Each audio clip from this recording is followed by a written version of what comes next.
Hi there, my name is Naomi Lizama, and today we are going to talk about the Lac Operon.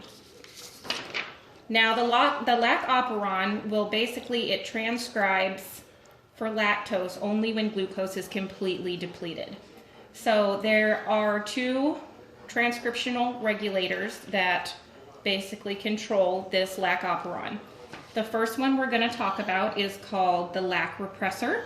And what this is, so the Lac repressor, it is when there is no lactose present, then it is going to be bound to the operator. What this does is it blocks RNA polymerase from coming in and binding to the operator, so it can't do that. The only way that the polymerase can bind is if lactose comes along. So it comes along and it binds to this repressor and it's going to pull this away. So there, RNA polymerase can bind and it can transcribe its genes. Now the only way that this can happen is for the next protein that we're going to talk about, and this is the cap protein. And the cap protein is actually required for any kind of activation of the Lac Operon. So what this is our little cap protein, and it is inactive and it's just floating around here in the cytosol. So whenever glucose is absent, there's no glucose, then this CAMP or cyclic AMP comes along and it accumulates and it is going to bind to the cap, which is the activator protein, and together the CAMP and the cap are going to bind to the cap binding site on the Lac Operon.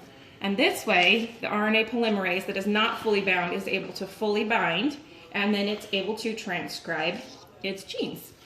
So to sum things up, there are basically two regulators, two signals that control the Lac Operon. It is glucose and it is lactose.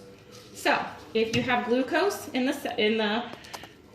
cytosol, if there's glucose present and there is lactose present, then the operon is going to be off.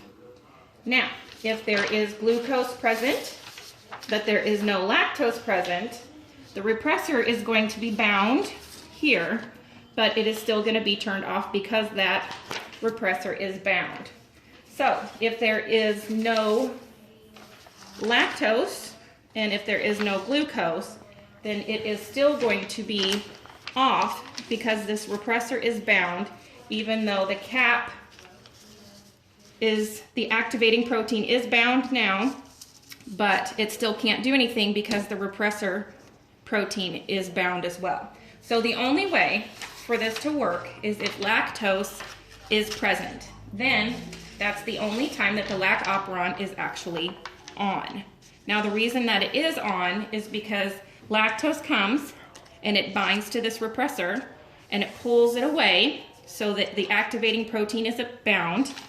Then the RNA polymerase can fully bind, and together the RNA polymerase is able to transcribe its genes.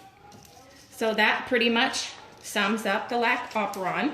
And once again, my name is Naomi Lizama, and I want to say thank you to Ryan Lizama, my son, for helping me shoot this. No problem. Thank you. Bye.